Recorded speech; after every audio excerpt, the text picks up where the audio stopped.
This is a spring. When I attach a mass or weight to it, it will expand in length. Here's the demonstration. I put a 50-gram weight to it and it increases in length. When I add a larger weight to it, for example here I use a 200-gram weight, it stretches much more, increases much more in length. From this I can conclude that as the weight increases, the spring extension also increases.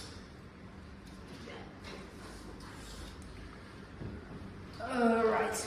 Now if I use a stronger spring like this and add the same mass as before, for example use the 50-gram mass, the spring stretches a much shorter distance. This was definitely not the distance it was when I used this weaker spring. And same when I used the 200-gram weight. It is definitely not the same as when I used the weaker spring. So from this I can also conclude that how strong the spring is also affects how long it stretches. From this I can plot a graph. I take different weights, use the same spring, and see how much more that it extends with each weight. And from this, I can draw a line to align all of it where it meets this graph.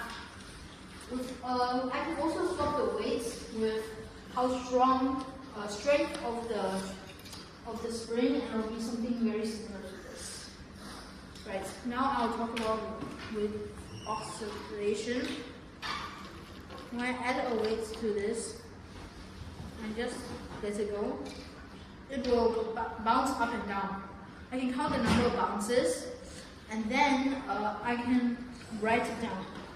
After writing down all of this, I can conclude that as the spring strength increases, I use a stronger spring here, same as before, drop it, and it definitely does not bounce as quick as before.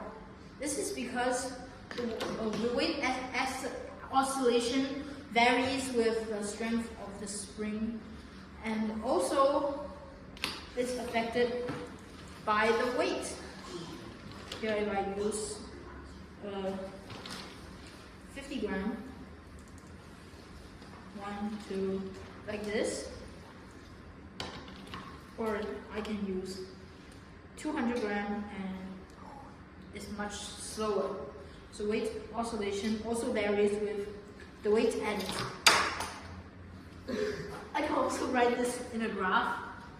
No, I can write this down, and then I can find the average by counting how long it takes to do 20 bounces, dividing it by 20 to get the average, and multiplying it by itself to get a square, and plotting in a graph similar to this, except that, well, this is the mass or the spring strength, and that is the oscillation of t squared, and it will be a nice.